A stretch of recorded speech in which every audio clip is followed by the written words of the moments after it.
Lanterne Rouge Cycling Podcast here with Benji for stage 3 of the Giro d'Italia. I can't believe we're already into stage 3. The second road stage from Vasto to Melfi, a long one, 213 Ks long with 173 Ks of pretty much flat beforehand. You know who's getting in that breakaway, Pro Conti teams.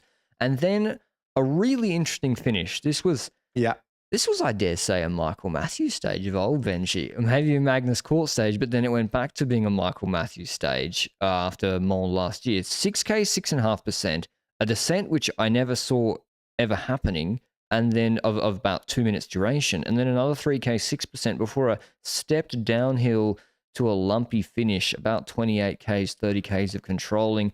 This is, I thought this was a really good stage. Now, of course, we don't watch the first 3 hours, but I thought the last hour of this and the design was really, really good, and something that, what's the last stage race we covered? I can't remember. Maybe Romandy. No, we didn't really cover it. I think it was really good design, particularly as we had a pure bunch sprint yesterday. Yes, certainly. And obviously, if you start watching at kilometer 0 when it comes to the broadcast, it's kind of your own fault if you see two Corotec riders in the breakaway. We've got Konishev and Stojnic, which is just two guys from Corotec. I can't add much more than that to this breakaway, I'm afraid. But they were at the front for quite a while. They were caught roughly, I think at the start of like the climbing area, but they would be caught. Keep that in your head. We're going to go over to the area of the stage that actually matters. We're getting towards the first of these climbs, the Vollico de Laghi di Monticchio. Oh my God, my Italian is absolutely spotless. But spotless. Is that not a word? Yeah, it's like flawless. Yes, but without spots. But you meant spot on. Yeah, both. It's both. It's both. But anyway, we're getting to this climb, and we got to keep in mind that some teams will try to make it more difficult for pure sprinters, is what we mentioned yesterday. We have these pure sprinters like Mark Cavendish, for example, and we've got these not so pure sprinters like, we named quite a few. Michael Matthews. Mes Pedersen was the big one, to be honest. He was a big favorite for the stage too. I would say this was more portrayed as a Mets Pedersen stage than a Michael Matthews stage beforehand. Maybe 3 years ago, it would have been an all-out Michael Matthews stage 100%. But we did see 3 teams really pushing forward, getting into that climb. That's Trek Segafredo for Pedersen, Jayco Alula for Michael Matthews, and DSM. And DSM for Meyerhofer. Well, I mean, Trek and Jayco are expected. And I think this is like, when you see the breakaway that you get, because you'd be thinking, oh, why didn't Magnus Court go on the breakaway? He's got a better strike rate from the breakaway in the last 2-3 years in Grand Tours. Well, maybe in week 3, but in week 1, stage 3, with Trek having worked yesterday and got nothing, you know that if you get in the break, you're going to get just chased down by 2 strong teams and probably 3 with Albertson helping. So that's why you get this week break. And if you want to watch along, I'd really recommend watching the last 30, 40 Ks of this stage. Actually, a lot of interesting sort of everything you want from a punchy, climby, sprinty boy stage, you can watch on GCN Plus. 15% off an annual pass through the link down below in selected territories. You can watch the post-race coverage with Blythe and McEwen analyzing the sprints of yesterday and today, but also highlight short form, long form, anything that you want at a very, very good price.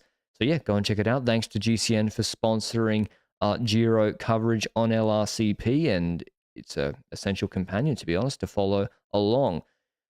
I was surprised, Benji, at how hard they made the climb, and I think that was because Jayco, I've been really critical of Jayco in the last 2-3 years, when it's saying you're chasing a lot for, to get nothing. And today they made the tempo, because Matthews is, in the big bunch sprints, he's not been that good. Like, I'm talking the pure bunch sprints. But his climbing is unbelievably good. He literally got dropped by Bertillon and came back on Mont last year to win the stage in the Tour de France. And they made this climb with Filippo Zanna after Gebregs, Gabir and Tesfazion pace. They made this climb so hard, people were dropping, first of all, court drops, which maybe that's a court issue. But I didn't expect Ganna to drop on the first climb today, at least maybe lose a bit over the top, but he got properly dropped. Is Filippo Ganna the AliExpress version of Filippo Zanna? That's the real question we should be asking. In the past, it was the other way around, but today he showed Zanna that he's the better one on these kind of climbs because he was going really hard. Tesfazion was also working well for Trek Segafredo in the earlier parts of this climb, while the downhaulers of the world were dropping initially. But this was doing damage. And the first rider that was in trouble was not necessarily a rider I would expect to be in trouble so early, because Magnus Cort Nielsen was at the back in trouble before I saw Cavendish dropping, before I saw Gaviria dropping, and I was kind of shocked by that. Were you? Yeah, I was. And also, he wasn't just trying to tactically get in the, lose time for tomorrow to get in the breakaway, because he kept fighting with the group, chasing really hard. So maybe he entered in bad position. Maybe he had a mechanical that we didn't see. Yeah. But yeah, these are the sprinters that are gone. Gaviria, Cavendish, Cort. I've run out of sprinters. Milan, who obviously won yesterday, and then sort of the Arna Moritz, the Bonifacios of this world. In the group still, Groves easily. Groves climbing better than Pedersen, conspicuous in his absence. But you know Alpecin are here for Groves at these in these sort of stages, right? So if you see 3 Alpecin in the group and they haven't dropped back, that means Groves is in the front group, and he was there. And it was just an incredible pace from Zana to rip it apart like that, that virtually, like it was in a line. And then we got to the first KOM point on the Cat 3. Thibaut Pinot goes for the KOM points. So he's got mixed goals here, and I think that means top 10 GC stage and KOM jersey. I think he should probably win the KOM jersey. He should be the clear favorite for it after him showing his intention. But Buitrago went for those sprint points and then wanted to continue on, and then Pinot didn't relay, and then Buitrago didn't go for the next sprint point. So I don't know if he just wanted to use that as an excuse to attack. I don't really understand that bit. The reason that Pinot's eligible for these KOM points is because the KOM points in this Giro compared to other Giros and the Tour de France, for example, is much more linear throughout the race. So gaining these points early in week 1 is actually valuable throughout the race itself. And next to that, you got to keep in mind that the Giro doesn't really do the thing where you have like twice the points on the last climb in the same way that the Porte Pogacar points happened against Wout Poels a few years ago in the Tour de France. They removed that last tour, right? Because they realized it was terrible. And they realized it was terrible. And Wout Poels got robbed. Yeah. But anyway, he robbed himself too, doing a solo Tour de France, riding 10 meters in front of the breakaway. Valico La Croce, next climb. This is the 3 kilometer 6% climb. To be fair, the last climb felt much longer than 6K. I didn't see a descent. I honestly, to me, it looked like 25 minutes straight of climbing. I don't know if the descent ever happened. It's possible that it didn't. It's possible that it did. Anyway, Schrodinger's descent. We've got on this climb Campbell Stewart pacing now in front of Dunbar. Matthew's a bit further in the group. Campbell Stewart being there is actually a bit of a, he's a bit of an unknown to many people in cycling still, because he hasn't had that breakout performance yet, but he's a really solid domestique looking at this, no? I think it was Scottson. Was it? Okay, then I'm talking about the wrong dude. Well, Stewart's the leader. No, I'm probably wrong too. I don't know. I think Stewart's the lead. I think Campbell Stewart's the lead out man, and Callum Scottson is It was Simon Yates. That's the conclusion. Whoever it was, we need some sunglasses. Okay, Eddie Dunbar, he's the GC leader. He gets the white sunglasses. I believe it was Callum Scottson. If it was him, can you please change your sunglasses to something else? Because it looked like 2 guys similar at the front. He did an incredible job keeping both. Because Pedersen actually got dropped on the last little climb, not by 10 seconds, by like 25 seconds, 20 seconds. And yeah, because my theory of why I thought an attacker could win this stage was, okay, you dropped them on the climb, but who's going to continue over the top? Who's going to pace in the valley afterwards? Because, it's 30 Ks to the finish. I think, fortunately for Jayco and Pedersen, to keep Gaviria and Cavendish and co behind, there was so much stress in the GC teams going over that last little climb. Like, Ineos wanted to be first wheel. Remco, with Quickstep want to be first wheel. Yes. Koos has had an issue though, so Roglic doesn't have Koos, and GC Koos unfortunately took a little bit of a battering today, but he will be back in the 3rd week. Don't you worry, GC Koos lives. But we got to talk about. Oh yeah, nearly severed his hand. We got to talk about GC, because I didn't really believe in keeping GC Koos up there in GC as a benefit tactically for Roglic versus Quickstep, for example. So the factor that he was fighting to get his bike fixed while he was on the bike, like he was having his hand on his rear derailleur while descending, trying to push the reset button of the rear derailleur, I think. And he popped the battery off, and then you got no battery. So that didn't work. And because he was losing a minute or something, I think, on the stage eventually. But Kus aside, we are getting into this ascent. You said it, Pedersen 25 seconds on top of that pace, and Quickstep is the one Quickstep is the one that is kind of trying to control the descent. And Remco's in the microphone. He's like, yo, guys, keep it slow. I want to survive this descent. Well, the whole of Quickstep did it on the hoods. And they were losing wheels through the corner. Van Wilder got dropped, I think, on the descent. Unless he had a problem, he got dropped.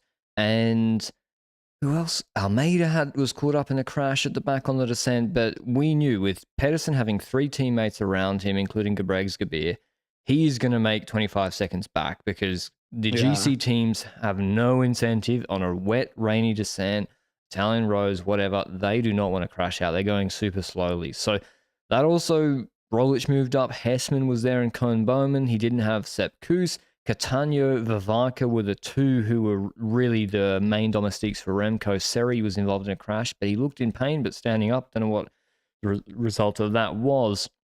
Going into the finish, Groves, Matthews, Pedersen comes back. But who's going to control?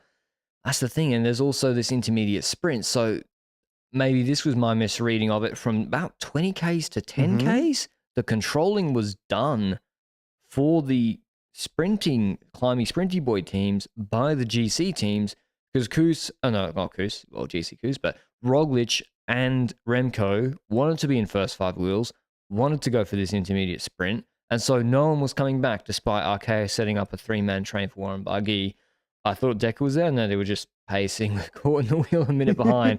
But the intermediate sprint, Remco said he would never go for them again after the Giro 2021. It was a lie. It was a lie. He did it in races since then. Yeah. So he's been doing it all out, and I think he's also noticed that he has the sprint now to be able to compete for these. So he's kind of on relatively equal level with Roglic. I would still have gotten and said Roglic for this intermediate sprint. Looking at the lead out, he had Baumann is on paper a good lead out. While Cataneo, I was like meh about it. But we go into the intermediate sprint, and Cataneo was lining up with Remco, and I feel like Baumann's trying to pass him. And Roglic, what is your view on the situation? I'm not sure Roglic 5-second peak power is that much better than Remco's. Okay. I really am not sure it is. His 30-second punch, I think, is better on a pure sprint up, like on a 7%, 30 seconds. But 5 seconds, I'm not sure. And the lead out, because it was a high-speed lead out, because they were kind of on a false slight downhill.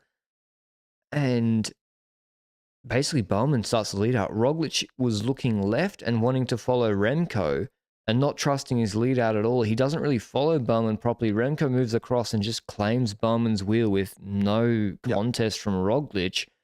And then Remco just basically wins the sprint without Roglic even really he was in the draft, maybe. I don't know. Maybe he was conserving energy for later. It was very, very strange from Roglic to set up the train like that. Anyway, it doesn't matter. Like 3 seconds for Remco, 2 seconds for Roglic, 1 second for Bowman. It was just very odd. They didn't follow Bowman. But in reality, let's be honest about it. These intermediate sprints aren't going to decide this race. This is not going to be a Giro decided by seconds, but I think it is valuable for the mental state of riders that they feel like they have one up on the other rider. That might do a little bit. I mean, Remco already had that after winning the Catalunya final stage in a sprint in dominant fashion against Roglic. Contested, obviously. So, anyway, coming into the finish, the sprinters team start to take over control. We have a few pickups, and we see Alpecin. I see them with 4 riders, which includes Groves. I'm like, surely they're going to take front position because we have a sweeping right-hand corner with 450 to go to about 200 where you're freewheeling, and whoever's front position at 450 is going to basically be able to do the final lead up. And the final little sprint, the final pickup in the first, 300 meters was actually hard. It only leveled off in the last 200. We get to the 3Ks to go. Thank God. I don't think there were any issues for anybody major on GC before from in the run in, even though it was wet. Almeida was brought back by McNulty, who then pulled up stumps. Look for him in the break tomorrow. We see Roglic, and this is really curious to me. He is, okay, I would say he's a better descender than Remco based on, and Van Wilder. Van Wilder looked really bad unless he had some sort of issue. He got literally dropped on the descent. Remco was losing the wheel all the time on the descent. But we know that Roglic, he crashed out of the Tour 2021 fighting for position in a final, in a hectic, it was a sprint stage. Yeah. Which Merlier won. He crashed with Wright sprinting in a group of 5 in the Vuelta last year. And he's mixing it up in the last 3Ks. So the 3 kilometer rule's gone. Someone helpfully put it down below in the comments yesterday. With the 3-second rule in sprint stages, you can be 50 meters, 50 behind the final rider and be given the same time with no other riders in front of you. And so there is no need to fight for first 10 wheels in this sprint. And it was evident he wasn't doing it for safety. He was trying to win this stage, Primoz Roglic. And the big risk is, like, there's other guys who are bigger who they don't care that you're going for GC. It's Stefano Oldani, Albanese, or Groves. They're like, who get out? Like they got their elbows out and they're more used to it. And that's the thing. Like if he gets bumped and goes down sprinting for 5th, it's like people would have said, why was he contesting the sprint in this stage? And then the converse is, well, he won the sprint in Catalonia stage 1. If he takes 4 bonus seconds or wins this stage, and it's a harder finish than the GPX file suggests, everyone says, well, genius, he takes 10 seconds. I would lean towards, with Pedersen and Matthews there, it's really unlikely he's going to take second. So I thought that was a pretty big risk. And also you saw, in the mix-up, it's hectic and only one person needs to hit you the wrong way and you go down. And also next to that, if you do enter the final sprint in like 10th position, just give up. There's no point in continuing sprinting. And he did that and basically continued sprinting until 7th position. Spoilers. But anyway, let's focus on the real kings of the final sprint here, the ones that could make the victory happen, which is Mas Pedersen is still there. Albanese is still there. Yes, I'm mentioning him. Don't question me.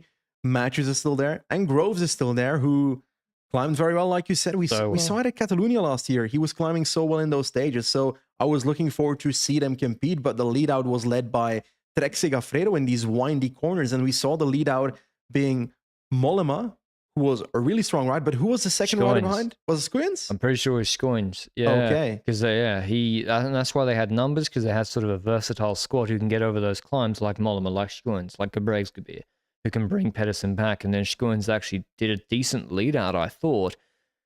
But Matthews jumped him. Matthews jumped Pedersen. He did the Pedersen to Pedersen. He jumped him early because I think he wanted to take advantage. He didn't want the sprint to start on the flat last 100. And Trek had entered in really good position. Matthews sprints. Pedersen and Oldani get into the wheel of Matthews and start to share it. And I'm thinking Pedersen's going to come out of this wheel any moment now. Any moment now he's going to come out of the wheel. He doesn't. Matthews he started sprinting at like 300 to go with an uphill finish. Beats Pedersen, who was in the draft for part of the sprint. A really, really impressive win for Matthews. Further back down, Oldani, instead of doing a lead out, I mean, you can call that a lead out. I wouldn't call what he did a lead out. Basically sprinted in the draft of Matthews with blocking Groves to the barriers, his teammate, and then blew up and lost the wheel. And then Groves had to get back to the wheel of Matthews and then finished in 3rd. So if Oldani had properly launched Groves out of that corner at 350, this could have been different, but it wasn't. I think Oldani just went for his own sprint, which is kind of curious to me. But yeah, Matthews, these are now Michael Matthews stages again until further notice. I mean, credit to Jayco. They destroyed the whole climb. They controlled the whole rest of the stage when the GC teams weren't controlling. Matthews, they put him onto Pedersen's wheel and he jumped him on the stage. This was like textbook, and like credit to them and Matthews for winning the Giro stage. Like, it's a big win for them, and they've not had the best year points-wise, but if he keeps being consistent, you'll forget quickly about those points. And also, they're a team that's about the big wins, and with coverage back on free-to-air in Australia, they've been very, very happy with Bling taking this wing out. But with this win out, but I still, Benji, I'm still surprised how much he cooked Pedersen. Yeah, exactly. He took the race by the horns. His team took the race by the horns, and they delivered at the end, which I didn't expect. I didn't expect Matthews to beat Pedersen in that final straight, but to see him do it is good for the race, I think, because that adds something. A bit more for Ciclamino, maybe? Who knows? Oh, yeah, definitely for Ciclamino, because what if Pedersen can't make it through? And that's how Bling won when Sagan got DQ'd in the Tour de France. He won green. But you got to... Wow. No, Pedersen will make it through. I mean, who knows what could happen? No, someone could crash, someone could get sick, someone could get a positive COVID test, someone could get DSQ'd for whatever, because Sagan shouldn't have been DSQ'd. So I think there is merit in fighting for second, and he's going to be a clear second, I would think. Although I think Groves will be thinking he could have done better today, and I tend to agree. But Matthews wins ahead of Pedersen, Groves, Albanese, Benji's favourite, Fiala, Cometa. That's actually a decent amount of points for them. Yep. 4th, Oldani 5th, Bistrom 6th, Roglic 7th, Velasco 8th, Schoens 9th, and Vendrame for Ashdazar Citroën 10th. So truly quite a reduced sprint. You needed to be very, very fit to make this finish. Can I just talk about Bishram for a second? That name just, every time he's in the results page, I need to talk about him. How'd you forget Cadell's? Santos through down under. He was so strong in that race. Yeah. 7th in GC, 5th on Mont Lofty stage. Then we've got a 5th on the Campbelltown finish. And then we see Cat 11's Great Ocean Road Race as 24th. But he was really strong there. He was strong there with Schmidt in the attack, like you mentioned, over one of the last few climbs. And he's like top 50 rider in couple races. And when he comes to versatile hill races as well. So he's a really versatile domestique. And like 31st in Ronde van Vlaanderen, that's a good domestique for the Ronde van Vlaanderen. And I like it. I like this guy. I don't know why. I've seen him once. I saw him riding once when he was riding for Katusha, I think, in the streets of Kortrijk in Belgium. Little anecdote for you there. I think they were staying there for Adrie Harelbeke that week. But anyway, I don't know why, but Sven-Erik Bistrom, absolute bloody legend. And for the rest, I would say, looking at this race, were you surprised Pedersen dropped when Groves didn't? No, Groves' climbing is unbelievably good. Like, if you look at those Bologna stages, you look at how he climbed in Limburg this year. His climbing in Limburg he just ruined, I can't remember what team it was, Lotto Destiny, maybe with whoever it was. He was dropping them on climbs, maybe Encorn. Groves, in hindsight, did Alpecin mess up not pacing the last 3Ks harder or taking control to keep Pedersen behind? Now, probably because we didn't see Groves much until like the last 10Ks, probably Groves himself was fully on the limit to even stay in the group. And, maybe Oldani was too, but could they have done more to keep Pedersen's group behind in hindsight? I think Pedersen's coming back anyway. But it's something to think about for them in future stages with their sort of mixed squad. Okay, we don't need to worry about Groves being dropped by Pedersen. In fact, it's the opposite. In terms of GC, everyone finished on the same time. Note, I think... Did we skip Almeida? Yeah, no, I mentioned Almeida had... he got caught up in a crash. McNulty brought him back, and then McNulty sat up. So Nuggets. Yeah, I think... Yeah, other learnings from this stage is Quickstep are very nervous with Remco on the descents. But it's nervous, but it's also like what Ineos did. Like, it's safer. Like, if I was them, I would, if I have the team, get me to the front. I'm going to be first 3 wheels instead of Almeida getting caught up in crashes. So, yeah, it's nervous, but there is a very rational reasons why you would be nervous on a wet descent in a stage like this. And I'd rather see them be nervous in the way they are doing than seeing Roglic try and move up in every single situation where he shouldn't be moving up, to try and desperately take bonus seconds at the end, or yesterday to try and desperately stay in the right position while Remco was freely wheeling at the back of the group. I feel like I get stressed more when I see Roglic doing that stuff than I do see Remco doing what he's doing, because that's ahead of people while Roglic is doing that behind people, and that can cause crashes. Or am I on the wrong side here? Yeah, he's like laying off his teammate's wheel, and then they know to not really accelerate too hard out of the corners so they don't put him on a big gap. So yeah, it's not a huge deal. At least it wasn't today. I would say Ganna dropping so much was surprising to me, actually. He lost any chance of Ciclamino. Well, yeah, I mean, Remco's in Ciclamino. So, and that's a good segue into tomorrow's stage, actually, with now Remco having a 44-second lead ahead of pretty much only GC contenders and Kung.